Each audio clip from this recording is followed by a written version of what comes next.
Sports fans compare UFC athletes to NFL stars or NBA stars, and a lot of keyboard warriors say that UFC fighters are just underpaid considering how much money that Zuffa makes. How do you respond to those critics? You know, the reality is they don't know. They don't know what the reality is. I mean, the fact of the matter is that when we bought this company, yes, guys were getting paid very, very little. But as our company has continued to grow and revenues have grown, guys are now making a lot more money too. I can tell you that there is a number of guys that make well into the millions every single year. There's guys that make over into the 10 million every year in that category. That doesn't include sponsors or anything like that. So all these keyboard warriors have no idea what they're talking about. If you take a look at our average undercard payroll relative to, say, a boxing pay-per-view undercard, we're paying out upwards of 8 times more money for our undercard versus a pay-per-view boxing undercard. So it's a complete misnomer. And then people say, well, why don't you guys publish what the guys make? Guys don't want people to know what they make. You know, do you want everybody to know what you make? Put your salary in the paper? Yeah, 19,000. Yeah, 19,000. I mean, that's just the reality. There's confidentialities built into the contracts, and you know, it's just that's the way we run our business. And sure, are there fighters that are going to want to get paid more? Of course. There's always people that are unhappy. But at the end of the day, if you go out there and you perform, you become a fan favorite, somebody that can drive ticket sales and pay-per-view, you're going to get paid.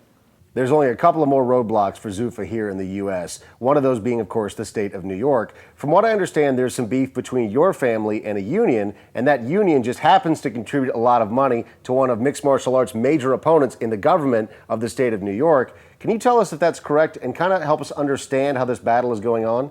Yeah, I mean, you're absolutely right. As bizarre as that sounds, the fact that mixed martial arts is not legal in New York is solely because of the Culinary Union. And you say to yourself, the Culinary Union, what's the connection to that? I mean, here you have a sport and a business that when they come into town has a massive economic impact in the tourism business. When we went to Toronto, we were there for 3 days. We had over $45 million economic impact over the weekend. And who do we impact? The culinary workers, the people who work in the hotels, people who work in the restaurants, the maids, all these people. So, you know, unfortunately in American politics, you know, things aren't always what they seem. And the fact of the matter is that our family business that was started by my father in 1976 with 100 employees, since that time, the employees have chosen that they don't want don't need a third party to represent them. At any time they can hold a vote, they can decide to unionize it. We have nothing to do with it. We're completely out of the equation. It's up to them. But they have chosen so far that they don't feel like they need third-party representation. Fine, all right? In addition to that, that company has been named by Fortune magazine, I think 3 times, I can't remember, 3 or 4 times, as one of the 100 best companies to work for in America, right? And that's a complete third-party poll, interviews that they do with the employees and everything else, up there with companies like Google and Starbucks and all the big names, okay? So obviously we're doing something right over there. The union, the Culinary Union here in Las Vegas, has a corporate campaign of harassment that all they want to do is essentially make our lives so difficult that basically we would, you know, they want us to essentially hand the employees over to them, which is, it's not what we do. You know, if the employees choose they want to be in a union, then that's their choice.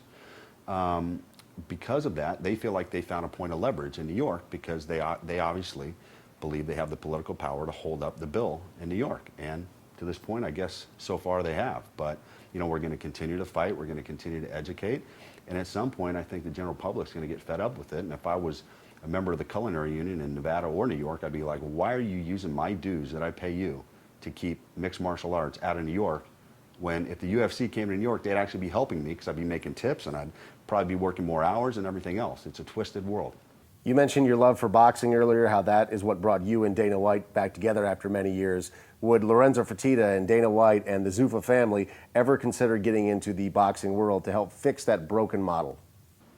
You know, I don't think so. I mean, certainly you never say never, but it's just not what we do. You know, boxing is a different animal. It's very fragmented, and I just don't know if it can ever really be put together, ever be fixed. And one of the things that is concerning to me is, you know, for instance, I have 2 teenage boys, and they've got their friends over the house, and I talk to kids and everything else. There's a great deal of these kids that have never even seen a boxing match. They don't even know what boxing is. You know, like I took my son, I started giving boxing lessons had him start boxing lessons, and it kind of hit me because he was having kind of a hard time getting the rhythm of what was going on. And it hit me. He said he's never watched it. So we have a whole generation that is missing that sport, that doesn't even understand what boxing really is. Yeah, they might see that their dad's watching a Mayweather fight on pay-per-view once a year or something like that, but it's not like they're into the sport, not like they're into the UFC, where they can sit there and rattle off 20 guys' names in the UFC, and they know what submissions are and fighting styles and all these other things. So I think boxing, needs to do something to promote their sport to the younger base. Mr. Fertitta, thanks so much for your time today. You bet.